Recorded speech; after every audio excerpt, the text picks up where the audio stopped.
Muito bem, meus caros, dando prosseguimento aos trabalhos, tá?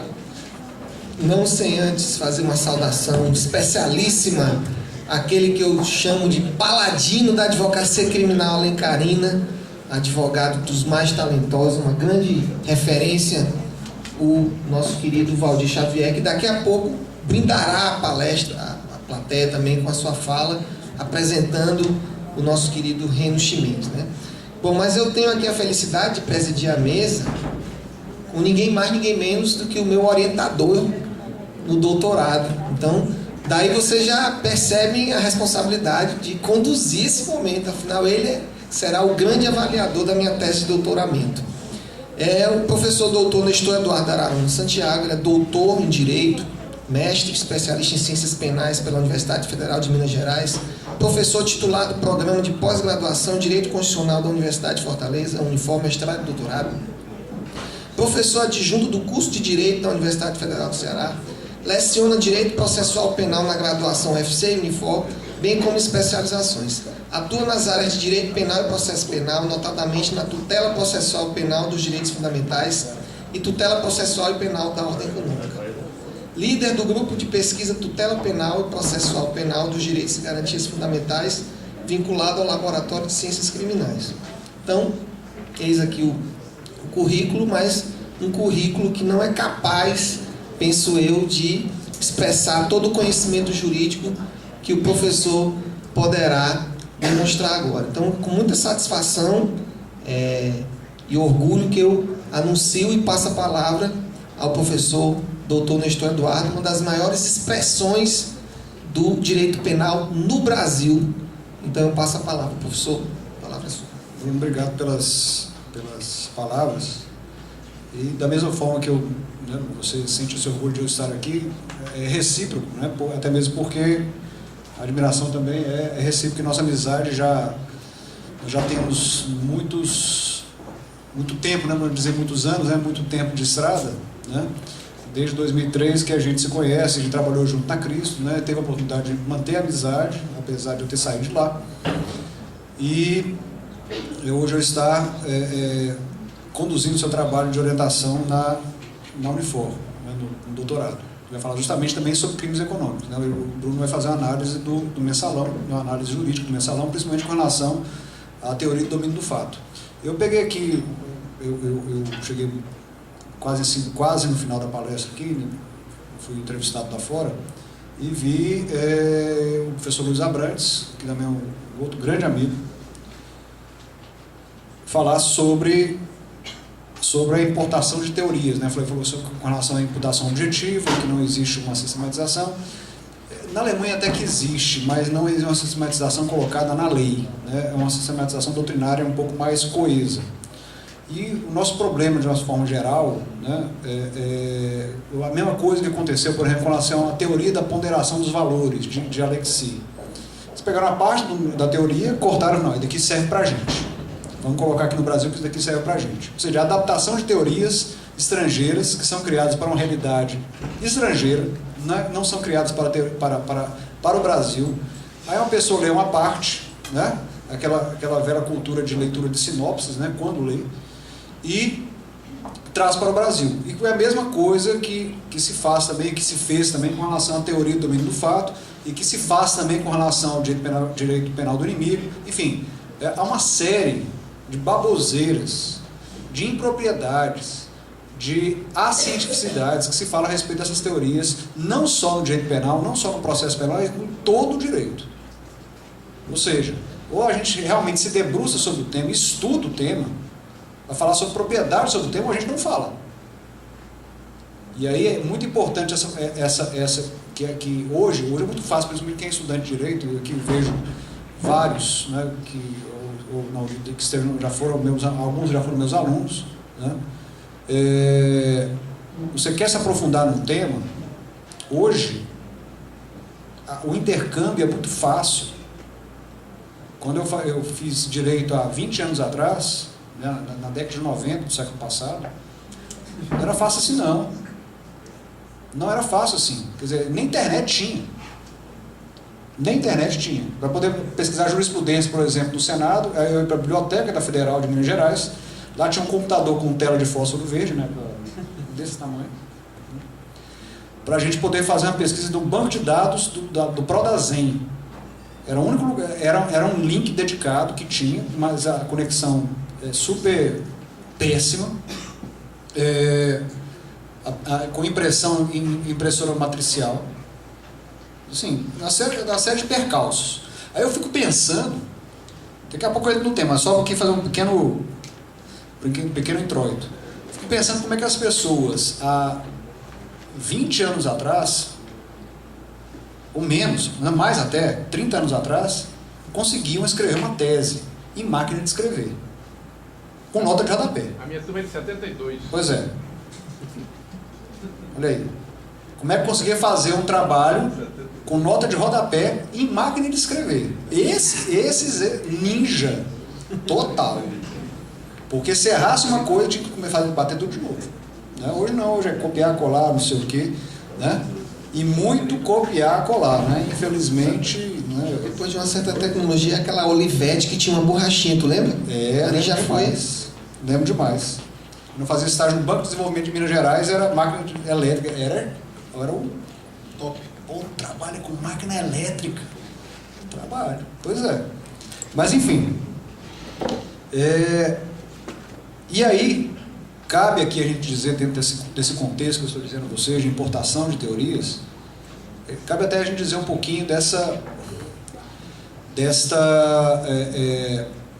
pequena digressão que eu vou fazer aqui sobre o direito penal econômico, até mesmo porque o nosso direito penal econômico é um direito muito recente, é extremamente recente.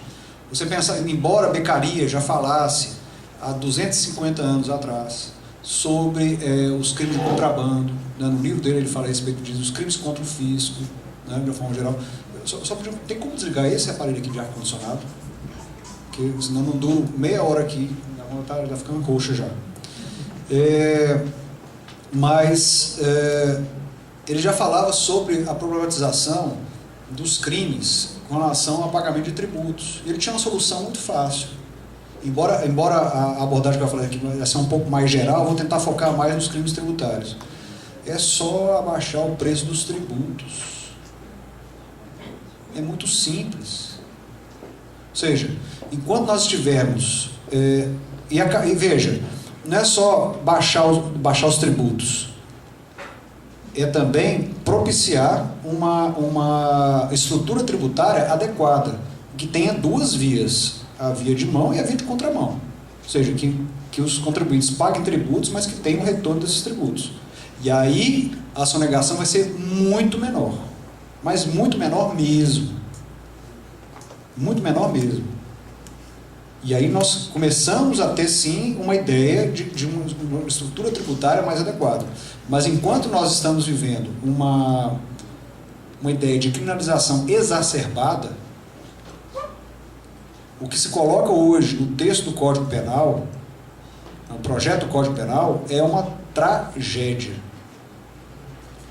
Pode até parecer algo... Talvez venha alguém aqui falar bem sobre o projeto do Código Penal, pode até ser. Tá? Mas a comunidade acadêmica, de uma forma geral, tem que ser do contra. Quando teve foi uma audiência pública que teve lá na FESAC, quando é que foi, Bruno? Foi no ano passado, em julho. Foi em meados, pronto, exatamente há um ano. Né? Eu tive a oportunidade de estar lá, com outros colegas também, e fiz várias considerações, não fiz mais considerações por conta do tempo, mas fiz diversas considerações sobre o projeto, diversas, todas negativas. Primeiro, e aí é o primeiro ponto, como é que você quer criar um Código Penal com 600 artigos? Se a ideia é justamente partir, se a ideia é justamente partir para um critério de seleção, porque, e aqui é uma coisa muito simples, extremamente tranquila, quem hoje sofre algum tipo de violência, seja patrimonial, seja física, etc. e tal, sabe da dificuldade que é até mesmo a polícia começar a investigar. É claro que a polícia, não adianta você querer ir à polícia para poder descobrir quem foi o autor do crime se você não tem pelo menos uma caracterização física mínima dessa pessoa, porque a polícia não tem bola de cristal para poder adivinhar as coisas, né? Ou aquela história também do cidadão que briga com o vizinho e aí depois quer intimidar o vizinho e vai até a polícia falar a respeito disso e falar assim, eu quero só dar um susto nele. A polícia não é fantasma para poder dar susto, né? A polícia é um órgão de investigação, né, sério, que tem que ter um mínimo de estrutura para poder funcionar. E a primeira estrutura que tem que ter a polícia para poder funcionar é ter uma menor quantidade de crimes. Não adianta. Nós vamos ficar aqui dando a história do cachorro correndo atrás do rabo e não vai adiantar nada. Ontem saiu uma prévia do mutirão carcerário, não, do censo carcerário, do censo prisional, feito pelo CNJ. Entre no site do CNJ, só para vocês terem uma ideia. Aí depois de no Brasil não prende ninguém. 700 mil presos. 715 mil presos, incluindo aqueles que estão cumprindo prisão domiciliar. 715 mil, com um déficit de cerca de 400 mil vagas. E no Brasil não prende ninguém. Aí eu pergunto, defina ninguém. Porque tem gente... E fora os mandados de prisão em aberto. Somando os mandados de prisão em aberto, esse número vai para 1.200.000. Ou seja, 1.200.000 corresponde mais ou menos 0,5% da população brasileira. Como não? E é o país que tem a quarta maior taxa de encarceramento no mundo. No mundo. Só perde para a Rússia, China e Estados Unidos. Com um índice aí mais ou menos, um encarceramento de 300 para cada 100 mil pessoas. De cada 100 mil pessoas, 300 estão encarceradas, ou serão encarceradas. Então o negócio é sério. E aí o projeto do Código Penal, com relação à criminalidade econômica, piora o quadro, por diversos aspectos, né? Eu tinha até preparado um negócio aqui um pouco mais didático, com relação ao que é direito penal econômico, direito penal empresarial, essas coisas todas, mas aproveitando o gancho da fala anterior, né, eu já vou aqui fazer algumas considerações. Bom, para que se criminaliza a atividade econômica? Qual a principal razão de se criminalizar a atividade econômica? E a atividade tributária está contextualizada dentro dessa atividade econômica. A primeira coisa que nós temos que abrir a Constituição, e veja, não vou falar aqui de dignidade da pessoa humana, porque de tanto se falar sobre dignidade da pessoa humana, isso virou um lugar comum, né? Isso virou um lugar comum. Eu estou aqui, não lembro daquele livro sobre o autor que escreveu a história do Roberto Carlos, né, o Paulo César Araújo, que ele é um livraço. Eu comprei na terça-feira foi, na segunda noite, o livro tem 600 páginas, hoje eu termino esse negócio. Desculpe aqui o termo, mas a sacanagem que se fez com esse camarada. Porque é um cara que ia deixar um legado para a historiografia brasileira com relação ao Roberto Carlos, e esse livro foi vetado. Grandes coisas, está na internet, está em PDF, se você baixa, se você quiser, né? E muita gente já baixou. Mas, por que se criminaliza uma atividade econômica, propriamente? Qual é a razão de ser, né? E aí, voltando que eu estava falando sobre a dignidade econômica, no sentido da dignidade da pessoa humana, no sentido de que tudo hoje é contra a dignidade da pessoa humana. A história do professor que tirou o celular do aluno, né? Porque estava no WhatsApp, no Facebook, não sei o quê, aí o aluno entrou em justiça contra o professor, isso é um absurdo e feria a dignidade da pessoa humana. Nós estamos criando um bando de imbecis, é isso mesmo. As pessoas agora só não tem direito, ninguém tem dever, né? Ninguém tem dever. E a Constituição coloca no artigo 3º que a República Federativa do Brasil é baseada em critério de solidariedade. E quando nós falamos de solidariedade, nós falamos não só em direitos, como também em deveres. Todo mundo tem dever aqui, inclusive o dever de pagar tributo. Inclusive o dever de pagar tributo. Então não adianta chorar, tá? Em alguns países se paga tributo chorando menos, outros chorando mais. Mas todo mundo paga. Porque isso contribui para a construção de uma nação. Por mais que... Eu não sei se o Rodrigo ontem falou alguma coisa sobre o Estado bandido, não sei o quê. Falou alguma coisa? Não, né? O Rodrigo Marinho? Foi uma palestra de processo civil, mas é possível. É possível. Qualquer coisa o Rodrigo vai falar sobre isso, né?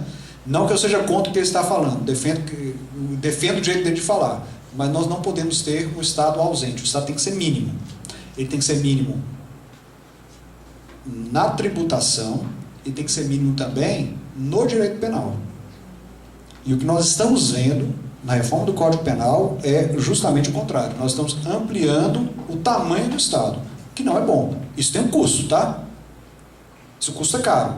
E as atividades do Estado, você sabe, bom, o cidadão entra na justiça contra o Estado porque com relação ao plano de saúde, tudo bem, ou com relação ao tratamento que o plano de saúde não cobre, tudo bem, mas o cobertor é curto, porque tudo é prioridade para o Estado, tudo. Então, quando tudo passa a ser prioridade, os interesses são infinitos, né, mas os recursos são escassos. E aí, passa-se a criminalizar uma conduta de que não contribui para a solidariedade. E por meio de fraude, agrava essa situação, que é justamente onde nós tocamos o assunto com relação aos crimes econômicos. Esse é o ponto principal. Porque a criminalização econômica se baseia no critério de solidariedade. E mais, isso como eu estou falando com relação aos crimes tributários e previdenciários. Agora, com relação aos crimes contra o sistema financeiro nacional, essa questão da solidariedade, ela aparece de forma tangencial. De que forma? Porque, da mesma forma que você tem solidariedade, direitos e deveres, essa simbiose criada pela solidariedade também presume a ideia de confiabilidade. Por que se criminaliza a gestão temerária, por exemplo?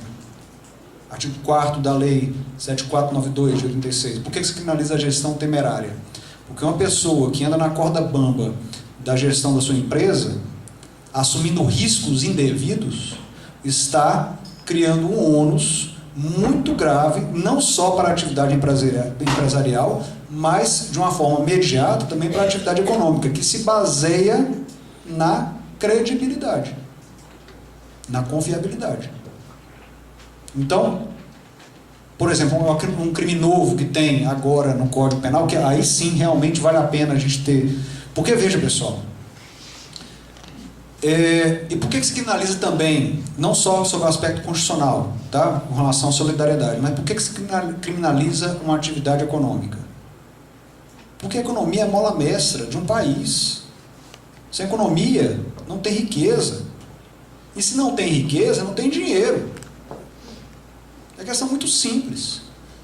É uma questão extremamente simples. E também não se pode premiar quem ganha dinheiro ilicitamente. Num país sério, né? Num país sério, o cidadão Eike Batista estaria preso. Ele estaria preso. Por conta de quê? Por conta de informações privilegiadas.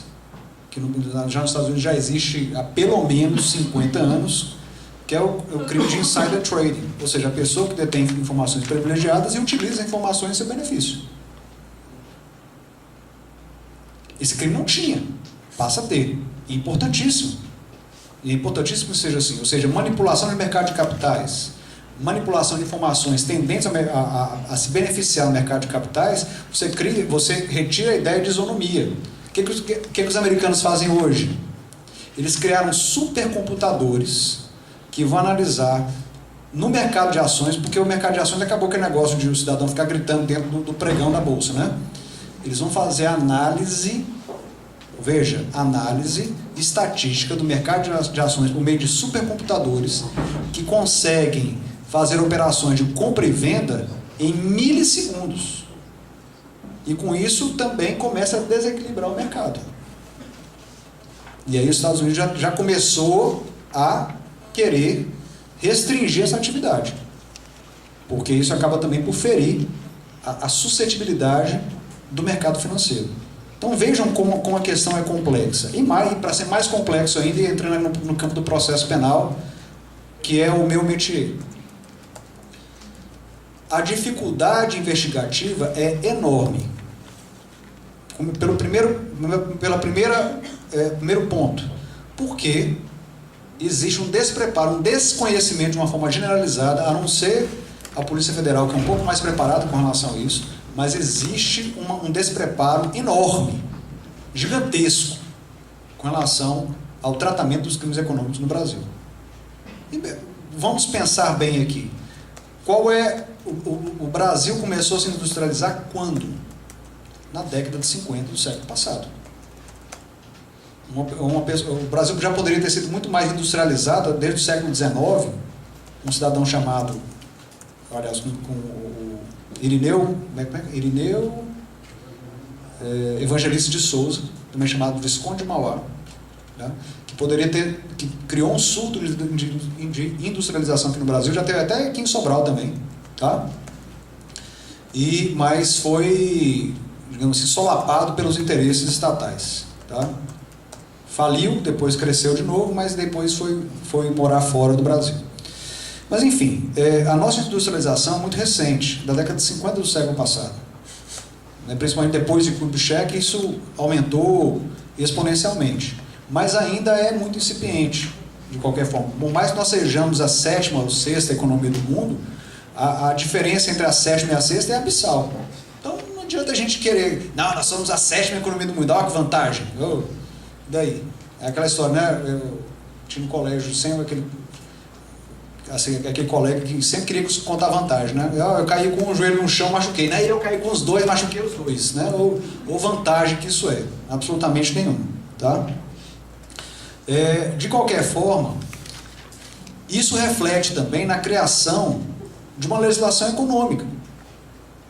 E essa legislação econômica que existe no Brasil não é a legislação econômica que existe no Código Penal, que prevê crimes contra a fé pública, circulação de moeda, circulação de papéis, crimes contra a administração da justiça, etc. Não, isso não. Ou corrupção, ou contrabando, nada disso. É uma legislação que vem fora do Código Penal, criada a partir da década de 60 do século passado, principalmente com relação à Lei 4, não vou lembrar o número da lei agora, mas vou dizer a vocês, é uma lei de 65, que veio logo depois, veio um pouco antes do Código Tributário Nacional, e que passou a prever crimes contra a ordem tributária. Que, aliás, também é um conceito muito etéreo, né? O que é uma ordem tributária, o que é uma ordem econômica? Isso não existe com bem jurídico, né? E agora acertou o legislador, aí, palmas para ele, quando ele insere os crimes previdenciários e os crimes tributários dentro do capítulo de crimes contra a administração pública. E acertou na mosca. Por quê? Porque esse microfone está falando, mas enfim, tem outro aí? Beleza, obrigado. Não, tá bom. Mas o que acontece nesse caso é que há uma... Desculpa, eu de raciocínio aqui. Sim, então há a criação de uma legislação... no projeto, a colocação dos crimes tributários e previdenciários dentro dos crimes contra a administração pública. Porque, no final das contas, o lesado pela não arrecadação de tributos é a administração pública, no fim das contas. Mas sabe quem que é mais lesado de todo mundo? Nós aqui, ó. O crime econômico é o crime que mais causa prejuízo para uma coletividade, mais do que o homicídio. Obviamente, guardado as devidas proporções. Porque um crime econômico, ele lesa uma quantidade indeterminada de pessoas. Enquanto o crime individual, né, a criminalidade liberal colocada no Código Penal, na perspectiva da década de 40 do século passado, ela prevê tão somente punições a condutas que ferem bens jurídicos, em sua grande maioria individuais. E se você começar a analisar a proporcionalidade das penas com relação aos crimes individuais e coletivos, você vai ver uma grande desproporção. Não que isso seja importante. Não é o fato do crime ser mais grave, punido com uma pena mais grave ou menos grave, que o torna mais ou menos importante. Mas sim os efeitos que ele causa para uma determinada comunidade. E se você pensar bem, é por isso que hoje também, com relação aos crimes individuais, se existe um grande, e principalmente com relação às crianças e adolescentes em conflito com a lei, né? Que existe um movimento de justiça restaurativa para essas pessoas, para os adolescentes em conflito com a lei. Por quê? Justamente para ele poder perceber qual foi o efeito do crime para a comunidade em que ele está inserido. É extremamente importante. Agora, é claro, a repercussão de um crime patrimonial, ou até mesmo contra a vida dentro de uma determinada comunidade, tem um efeito muito pequeno do ponto de vista da sua vitimização, do que com relação ao crime econômico, que não tem um número determinado de pessoas. Ele fere 190 milhões de brasileiros. A pessoa sonega 10 mil reais, 5 mil reais, ele está ferindo uma comunidade que representa a totalidade do cidadão do seu país. Eu só tenho 10 minutos? Não, tem mais. Eu comecei 10h15. Não faz comigo não. Olha só. Mas vamos lá, né? E aqui vamos tentar pontuar algumas questões. Então, o que é que nós temos hoje? E o que nós teremos posteriormente? Hoje, o que nós temos? Uma legislação extravagante com algumas pontuações no Código Penal, mas sem seguir integralmente a hermenêutica colocada no Código Penal. Ou seja, nós temos aqui até mesmo umas, podemos dizer, regras próprias de interpretação dos crimes econômicos. Quais são elas?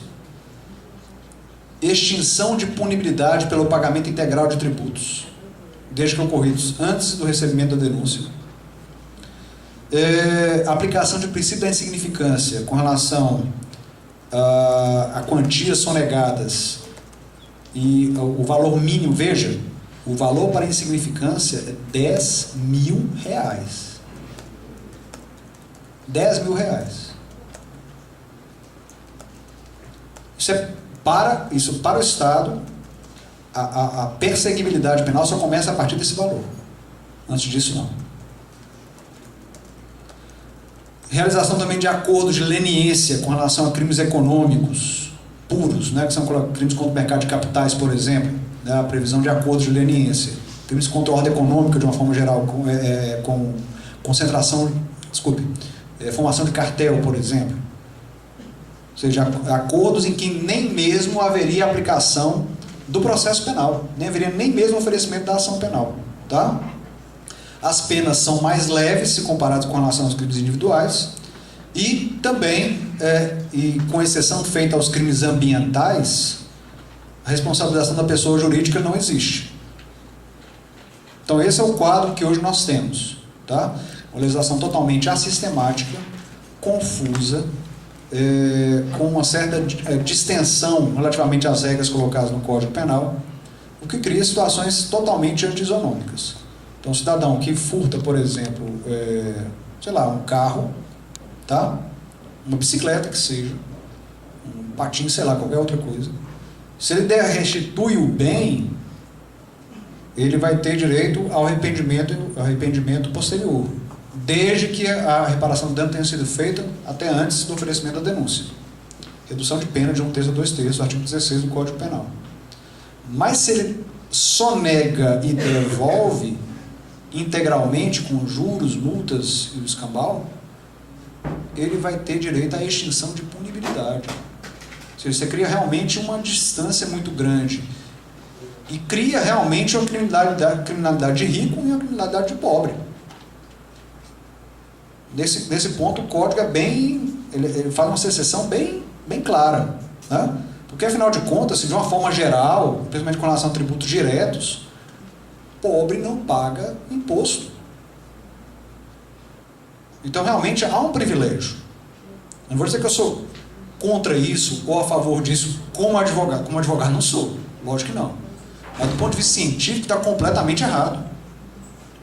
Você cria situações completamente equivocadas, até mesmo porque você cria um parâmetro para insignificância que na jurisprudência do STJ e do STF não tem com relação a crimes patrimoniais.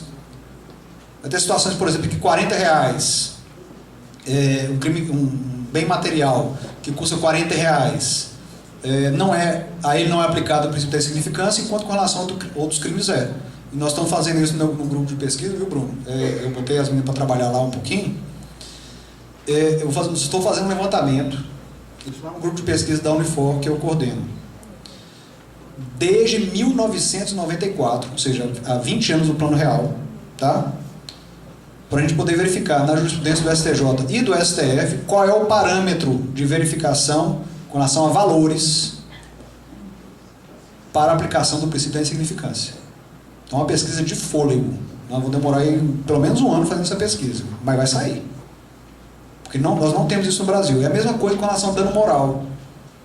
O STJ tem uma tabelinha, né, de dano moral. Então, se você teve uma biografia não autorizada, tanto. Se você foi filmado sem a sua autorização e essa imagem foi explorada, tanto. Mas são valores referenciais, que não tem assim, uma padronização. E o mal do Brasil, outro mal, que eu acho também, principalmente no judiciário, é não haver padronizações. Então, o juiz decide do jeito que ele achar que é bom. Isso é péssimo. O juiz está com fome, não, eu vou dar aqui logo uma pena aqui para lascar esse camarada, né? Para ele poder, enfim, dançar. Mas veja, como é que está a criminalidade econômica no projeto penal, tá? Primeiro, aqui eu vou tentar fazer uma consolidação maior dos crimes tributários. Mas, de qualquer forma, o legislador, através do senador Pedro Taques, que é o relator da matéria, condensa no Código Penal toda a legislação penal econômica, como faz também com relação aos outros crimes. Tudo está no Código Penal. Pelo menos, até haver uma efeméride nacional, e aí se emenda o Código Penal, porque isso é um absurdo. Nós temos que... O brasileiro é tarado por pena. Ele tem um fetiche, uma tara por pena. Enquanto o negócio não estiver previsto na lei, e com uma pena bem grave, não funciona, né? O que é uma falácia, porque a gente sabe que o texto da lei, enfim, ele somente cria uma regra de prevenção geral. Bom, com relação aos crimes tributários, ele cria um maior rigor. Os crimes passam a ser formais e não mais materiais, o que revoga a súmula vinculante 24 do STF, com relação aos crimes de fraude tributária. Tá? O que eu particularmente acho um absurdo, porque o crime tributário é um crime material, ele tem que causar um prejuízo material, que nós estaríamos aqui antecipando com especificação das condutas criminosas, e nesse ponto o legislador acerta, porque ele é mais claro. Por exemplo, quando ele fala no crime de sonegação fiscal, no artigo 348 do projeto, ele fala aqui o seguinte, ele coloca, sabe quantos incisos? 13 incisos. 13. Coisa que hoje na lei são só 5 incisos, não é tão claro assim, com relação às condutas. Então ele especifica mais as condutas. Mas, por outro lado, ele pesa nas penas. As penas anteriores, que eram de 2 a 5, hoje são de 3 a 8. Então, de 3 a 8. Então, isso, de uma certa forma, complica um pouco. A bateria mesmo. Alô? Oi. Complica um pouco a percepção que nós temos do direito penal econômico. Ele cria uma situação interessante. Quando a pessoa sonega continuamente, ele cria uma regra de crime continuado para dosagem de penas, coisa que hoje a jurisprudência já criou, mas que agora está colocada no texto do Código Penal. Então, portanto, ele cria critérios objetivos. Se foram tantas sonegações, vai ter um aumento de tanto por cento da pena. Se foram 10 sonegações, vai ter um aumento de um percentual maior, e assim por diante.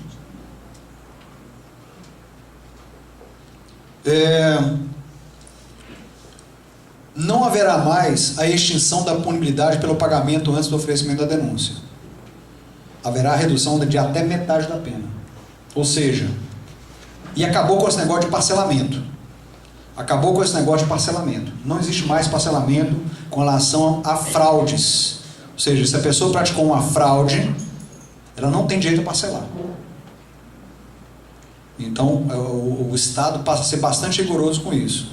Qual é a razão disso? Foi feito um estudo, esse estudo está colocado aqui no projeto, depois eu chequei na internet, em que se verificou que o parcelamento de tributos, os refis, PAS, PAEX, não sei o quê, eles criam uma adesão instantânea muito grande, mas depois essa adesão para de existir.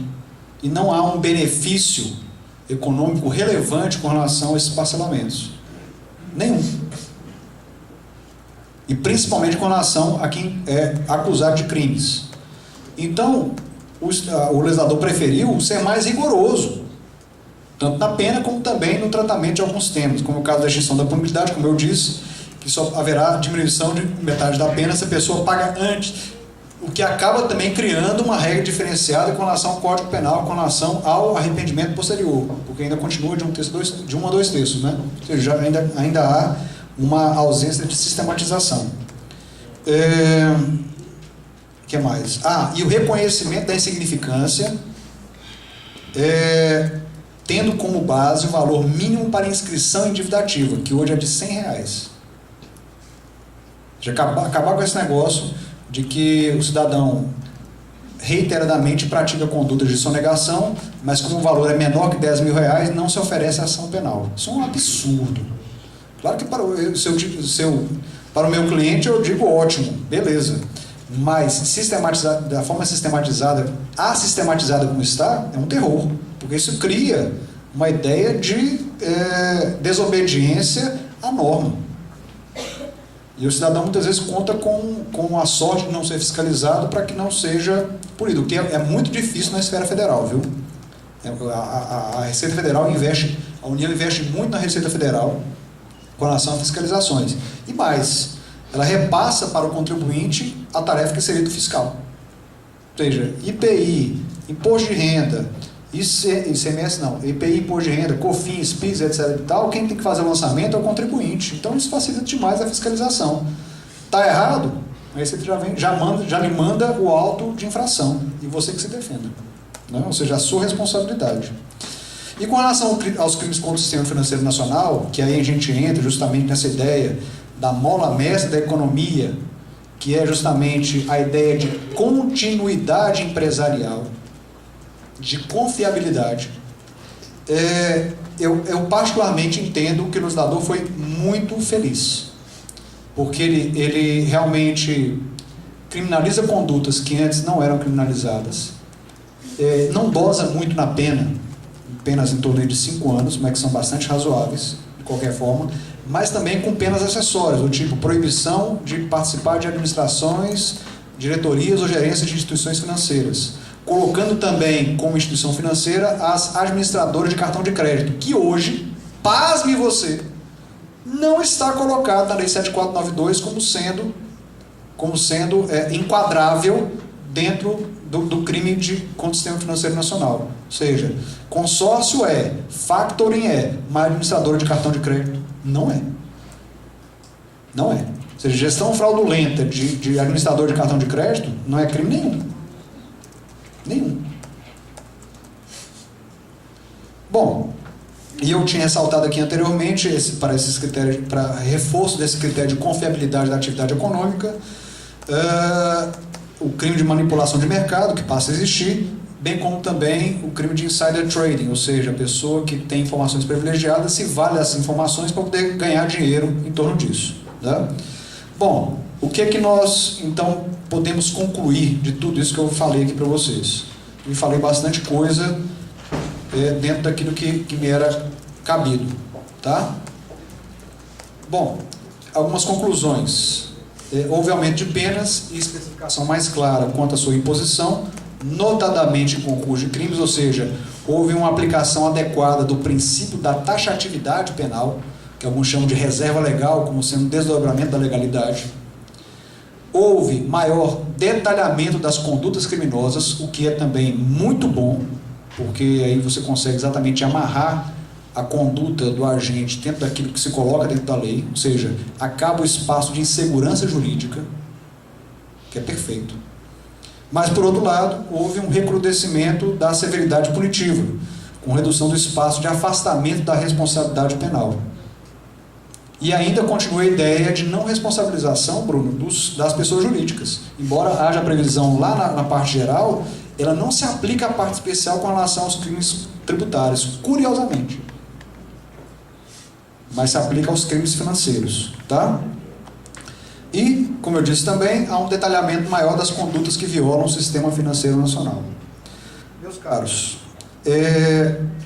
antes de mais nada, antes até de eu encerrar minha fala, é extremamente importante, profundamente importante, nós, antes de criticarmos ou elogiarmos o projeto do Código Penal, e não é só de ouvir dizer, porque o Daniel falou, que o Bruno vai falar, ou que, enfim, eu estou falando. A gente leia o projeto. com atenção, com cuidado, porque esse projeto aqui, uma vez referendado pelo Senado, é o que vai reger a nossa vida. Vai ter um vacácio aí de 1 ano, 6 meses, não sei, quanto tempo, não sei. Em torno de 6 meses a 1 ano. Mas é ele que vai reger a nossa vida. E muitos de vocês que são estudantes, quando esse projeto entrar em vigor, vocês possivelmente já estarão no exercício da sua atividade profissional. E o Código 40 passa a ser história. Né? Só não passa a ser história em razão da outra atividade de algumas condutas que foram praticadas na sua vigência e sejam mais benéficas. E que certamente é o caso dos crimes econômicos. Porque, como eu disse, de uma forma geral, as penas foram aumentadas. Mas, de qualquer forma, procurem se informar o máximo que vocês puderem. Não só com relação à criminalidade econômica, como com relação a qualquer outra tipificação feita no texto do Código Penal. Né? E, por favor, para isso, né, vamos sair dos sumários, resumão, revisaço e etc. e tal, porque isso não vai acrescentar nada. Absolutamente nada. Isso tem um propósito específico, que é justamente você estudar para concurso. Mas para acréscimo de conhecimento, né, isso não muda absolutamente nada. E como eu disse, eu não trouxe o meu livro, né, eu lancei um livro ano passado sobre proibições probatórias no processo penal. Não vou sortear, porque eu não quero ser injusto com aqueles que não foram sorteados, né? Mas quem quiser comprar, está lá fora. Muito obrigado. Né?